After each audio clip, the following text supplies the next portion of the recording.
Muy buenos días para todos. Estamos dando inicio al comité GSC correspondiente al 26 de abril del 2018. Con relación a noticias económicas, se han dado a conocer la confianza del consumidor en Alemania, así como la reunión del Banco Central Europeo, donde pues la entidad decidió mantener la tasa de referencia inalterada de acuerdo a lo que el mercado había anticipado. Frente a los Estados Unidos, se dio a conocer cifras de órdenes de bienes durables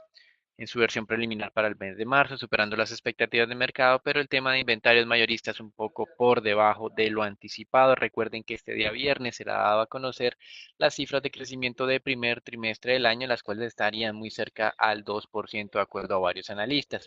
Con relación al mercado laboral en Estados Unidos, solicitudes de subsidios al desempleo alcanzaron un nuevo mínimo desde 1969. Y en América Latina se tiene la expectativa de la publicación de las minutas de la última reunión del Banco Central de México y cerrando el día tendremos la reunión del Banco Central de Japón y cifras de industria y ventas minoristas. Con relación al Banco Central de Japón, también se espera que su política monetaria se mantenga inalterada.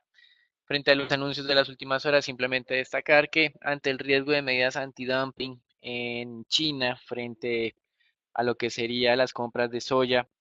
medidas que ya fueron implementadas en el sorgo, varios compradores chinos están evitando ir a los Estados Unidos y llevan cerca de 2 semanas sin firmar nuevos contratos de suministros. Al mismo tiempo, el primer ministro Li se manifestaba abierto a unas negociaciones comerciales con los Estados Unidos, mostrándose digamos, relativamente fuerte en este inicio de proceso y tratando de quitarle el protagonismo al presidente Trump. Con relación a Europa, el gobierno alemán redujo su pronóstico de crecimiento del 2.4 al 2.3%. Y en Venezuela, una Cámara de Comercio Internacional ordenó a PDVSA pagar 2 billones de dólares a ConocoPhillips por una expropiación que realizó el fallecido Hugo Chávez a esta compañía en el 2007.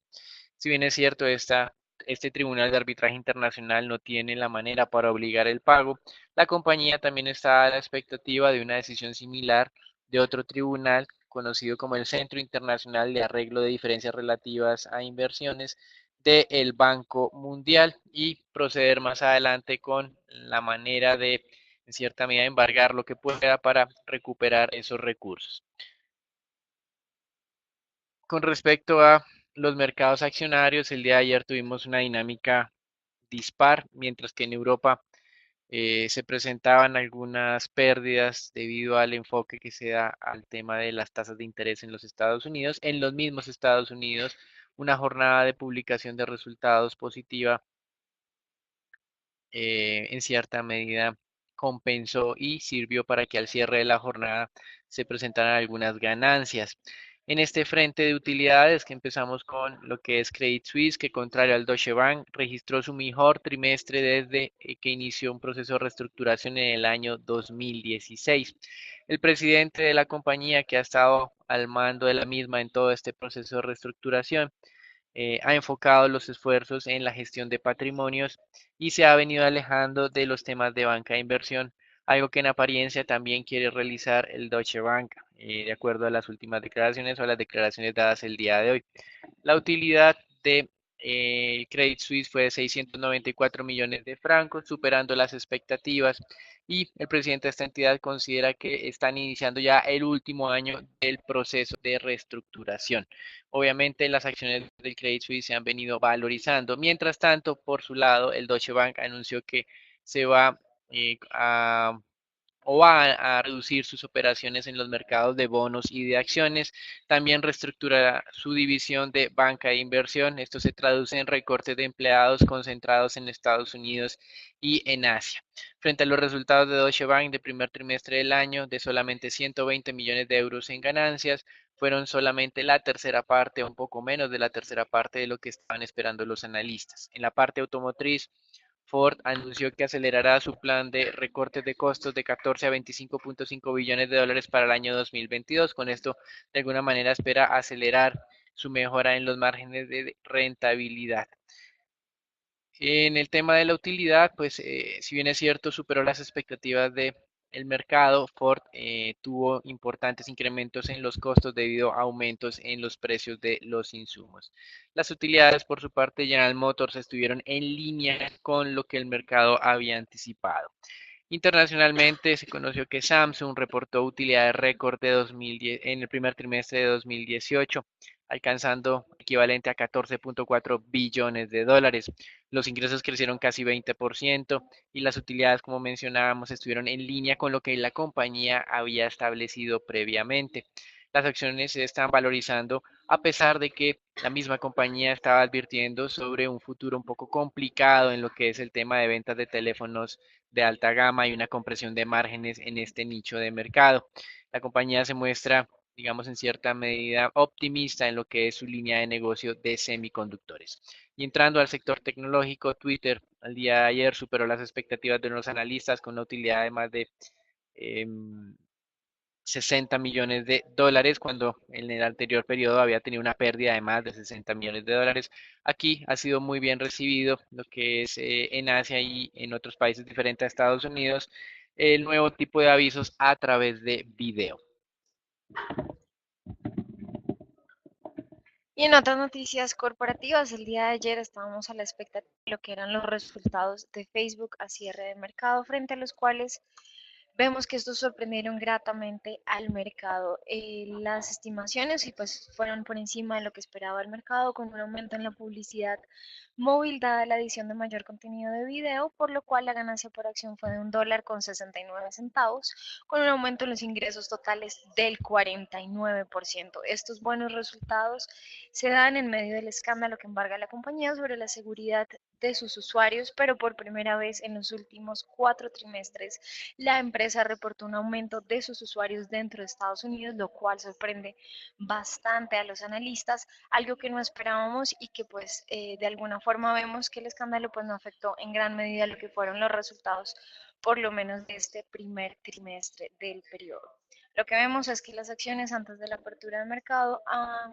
aumentan un 7,97%, cerca del 8%, recuperándose un poco de la caída que han venido registrando durante los últimos meses, donde les recuerdo que pues han arrastrado de cierta manera lo que ha sido el sector de tecnología y de telecomunicaciones. Vemos entonces que los futuros del Standard Poor's se mantienen sobre los 2.650 puntos, sobre ese nivel de congestión que ha mantenido entonces los futuros durante las últimas jornadas, a pesar de que tenemos una primera señal de posible agotamiento, lo que era ese acercamiento al nivel de los 2.713, lo que estamos viendo de nuevo es un retroceso por estos resultados que han estado un poco mixtos durante las últimas jornadas, pero pues de igual manera nos mantenemos de manera estructural con una tendencia positiva con miras a alcanzar de nuevo lo que sería ese nivel de los 2.720 puntos. A la fecha lo que vemos es que ya 225 compañías, 226 a la hora actual, han reportado resultados referentes al primer trimestre con una sorpresa cercana al 80%. Y hoy a cierre de mercado, pues esperan con ansias lo que son los resultados de Amazon, Mattel y Microsoft, entre otros.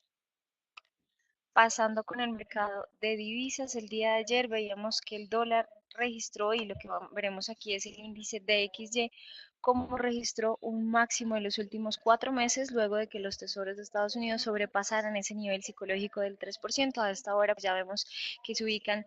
otra vez muy de cerca al nivel, pero por debajo del mismo, e incluso pues haciendo pensar a algunos inversionistas que la moneda de referencia pues está saliendo de su racha bajista, dado que vemos sobrepaso ese nivel de los 90 puntos, ya se está acercando al primer nivel Fibonacci cercano, que es el 91,27, y si llega a darse este ataque podríamos entonces empezar a pensar que vuelva a darse algo de fortaleza para el dólar frente a las monedas globales.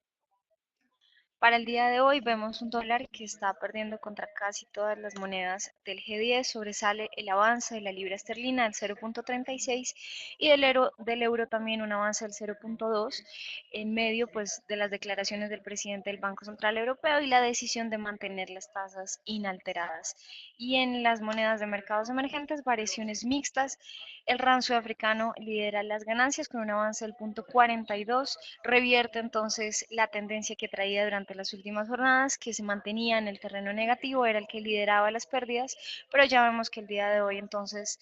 vuelve a estar en el terreno positivo.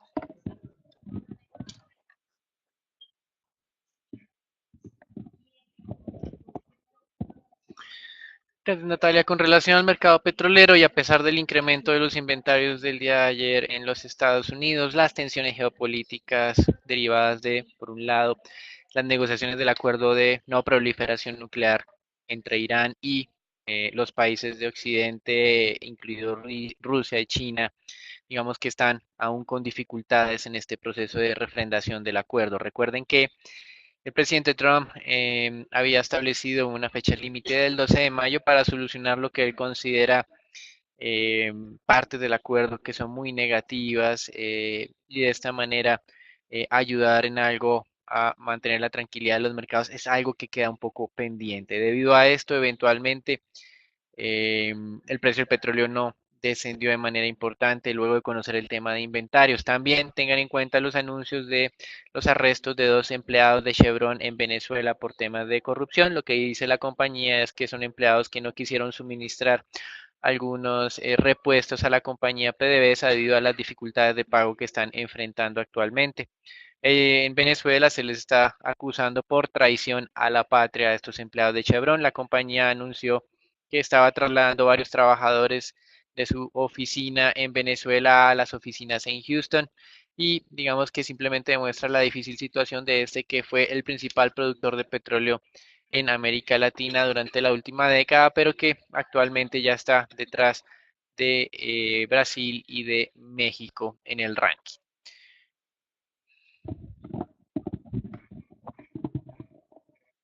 El día de ayer fue publicado el dato oficial de inventarios, donde pues estuvo en línea con lo que fue el dato de API revelado en la jornada del martes, pero en contravía de lo que era la reducción esperada por el mercado. El dato oficial registró un aumento de 2.2 millones de barriles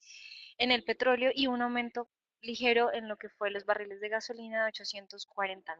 Luego de conocerse la cifra, el petróleo se mantuvo sobre el nivel de los $67, acercándose de nuevo a esos $66, como vemos aquí en la gráfica. Sin embargo, los rumores de que Estados Unidos se retire del acuerdo de Irán han generado de nuevo una presión alcista frente al petróleo que puede llegar a retomar la tendencia positiva e incluso acercarse de nuevo al reciente máximo que se registró sobre los $70 el barril.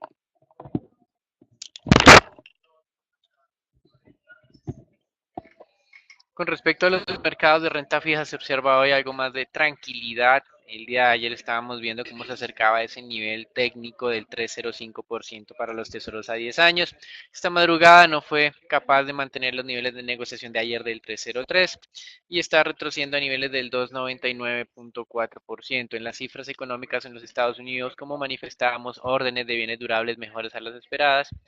Y por otro lado, lo que fueron las solicitudes de subsidios al desempleo, también mostrando que la fortaleza del mercado laboral seguía en pie. Sin embargo, recuerden que hubo unos datos de ventas minoristas, de inventarios mayoristas en los Estados Unidos un poco más débiles de lo que se había anticipado y el mercado entonces de renta fija mundial está dando hoy un leve respiro. Al mismo tiempo, la firma calificadora Moody's ratificó la máxima calificación para Estados Unidos, sopesando de mayor manera la buena dinámica de crecimiento de corto plazo frente al debilitamiento de su perfil de riesgo fiscal. Por lo tanto, acá Moody's aunque reconoce estas dificultades fiscales derivadas de una reforma tributaria que redujo los impuestos y que no serán reemplazados por el mayor crecimiento económico, se está enfocando más en ese crecimiento de corto plazo. Con respecto a Europa, el Banco Central Europeo el día de hoy ratificó o mantuvo la tasa de referencia inalterada. En este momento está realizando sus declaraciones el presidente de la entidad. Con respecto a la dinámica que han tenido las tasas de interés en esta región, de que se ha dado a conocer la decisión del Banco Central, simplemente manifestar que los precios de los títulos se han mantenido relativamente estables, han pasado de 99 a 98.9 los precios de los bonos alemanes de referencia. Mientras tanto, el euro eh, que antes de conocer la decisión de política monetaria se estaba negociando a 1,21,80, actualmente está alcanzando los 1,22, se ha fortalecido, digamos que un poco Sin embargo, este fortalecimiento del euro se entiende más como una medida de corrección de lo que ha sido en las últimas jornadas de fortalecimiento del dólar y como manifestamos también teníamos corrección en el mercado de renta fija, por lo tanto no es raro que este tema de monedas tenga algo de corrección y no esté necesariamente asociado a las declaraciones del presidente del Banco Central. Con respecto a esta entidad, ya un miembro el día de ayer estaba parafraseando en cierta medida la Reserva Federal o las políticas de la Reserva Federal implementadas desde el año 2013. Por un lado, diciendo que la normalización o el proceso de normalización de la política monetaria en Europa tiene que ser gradual y además muy telegrafiado para que el mercado tenga tiempo de irse ajustando. Y por otro lado, considera que el buen nivel de crecimiento europeo podría en cierta medida ayudar para irse alejando de las compras de bonos. Sin embargo, en este momento el presidente del BCE, el italiano Mario Draghi, no ha mencionado nada de retiro del programa de compras de títulos. Hasta aquí el reporte internacional. En resumen, hoy tenemos una jornada que está abriendo con cierta tranquilidad, inversionistas enfocándose en el mercado accionario en lo que es el reporte de utilidades, las cuales en general han sido muy positivas, viendo algo de corrección en la valorización del dólar de manera internacional y también de tranquilidad y leve corrección en los mercados de renta fija mundial. Hasta aquí el reporte internacional. Damos entrada al informe de Colombia, donde queremos compartir tres anuncios muy interesantes para el mercado. El primero de ellos tiene que ver con la decisión de EPM de participar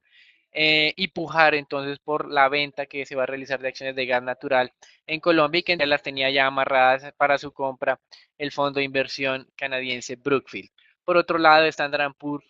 ratificó la calificación internacional de Avianca en B con perspectiva estable. Los bonos que tiene esta compañía en el mercado internacional por cerca de 550 millones de dólares, tiene una calificación de B menos, un nivel por debajo de la calificación de la compañía debido a que son bonos con un perfil de riesgo un poco más altos que la deuda senior. Y la Agencia Nacional de Infraestructura confirmó que Coviandes, que es controlado por Corfi Colombiana, eh, ratificó o informó que en el mes de mayo se estará dando la demolición de la parte de la estructura del puente Chirajara que se mantiene aún en pie y que esperaba que para septiembre se iniciara la construcción o se designara el constructor de este viaducto. Con base en esto, a partir del 10 de junio habrá incumplimiento por parte de Corfi Colombiana en la entrega de este viaducto como tal y empezarán las sanciones a correr. En noticias corporativas, el día de ayer, el día de hoy, ya apertura de mercado, antes de la apertura de mercado fueron conocidos los resultados de Cemex referentes al primer trimestre del 2018, donde vamos a ver que de manera preliminar les damos una lectura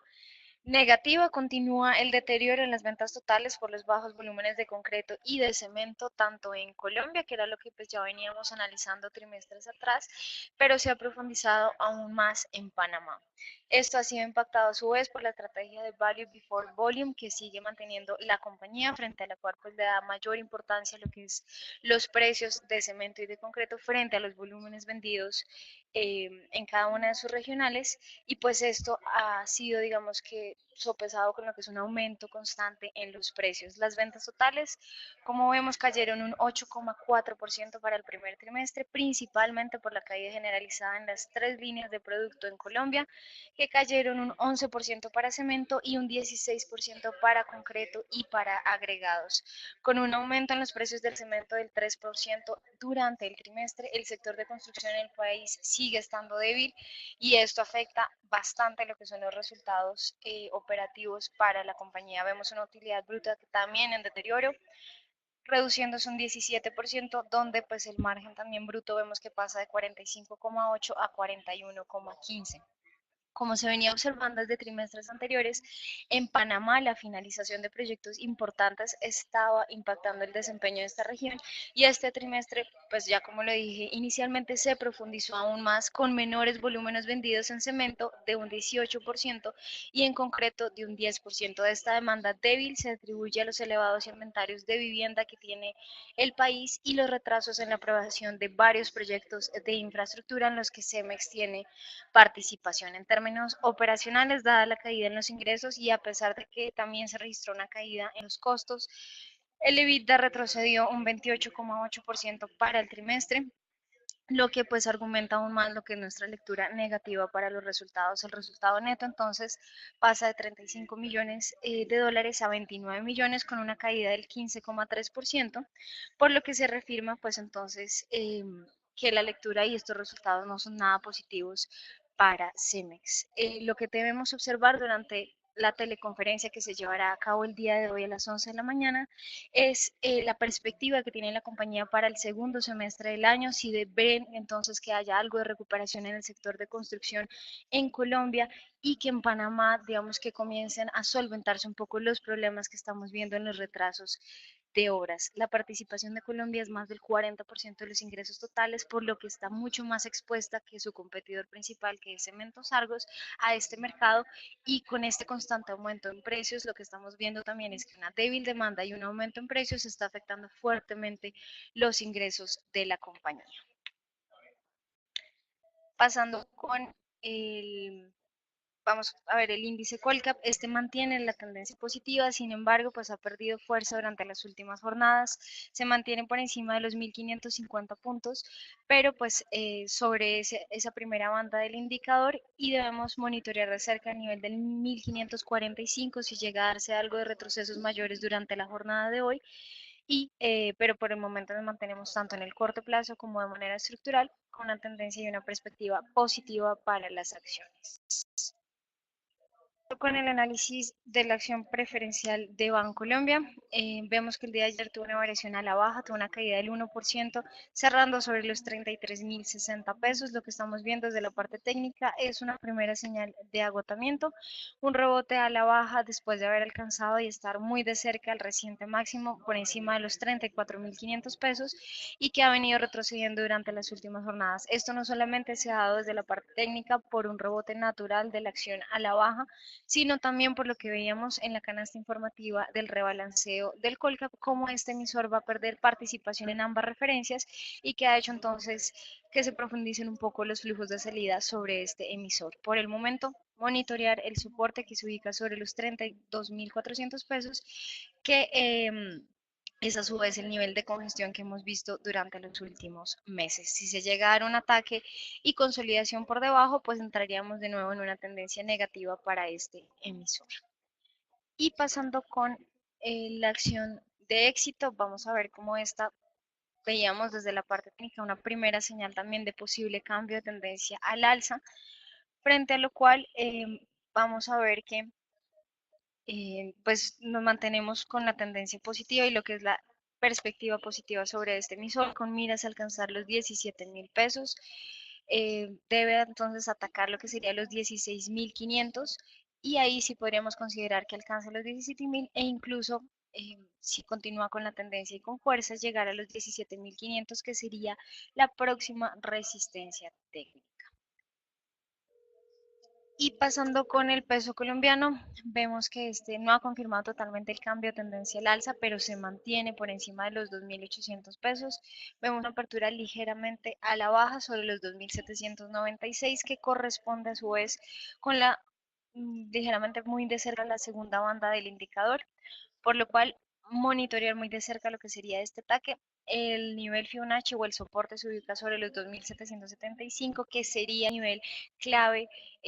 para controlar durante la jornada. Si llega a darse un ataque a este por debajo, confirma, pues digamos que no estaríamos confirmando la tendencia positiva, sino por el contrario, continuación de la tendencia bajista,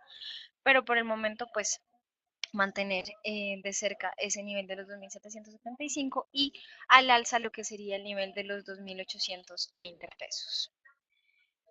Y finalmente lo relacionado con los test del 2024, estos cerraron sobre el 5.92 y vemos una apertura ligeramente por debajo de este nivel, sobre el 5.90. Se mantiene la tendencia a la baja en términos de tasa y se ubican ya en esa tercera banda del indicador, lo cual nos podría dar indicios de que profundice la caída, es decir, que se sigan valorizando los test e incluso lleguen cercanos a ese nivel del 5.85 que vimos como un reciente mínimo registrado durante mediados de abril y que podría ser entonces el nivel si continúa el movimiento a la baja. Aquí damos por finalizado el comité del día de hoy. Les recordamos conectarse todos los días por redes sociales. Feliz día para todos.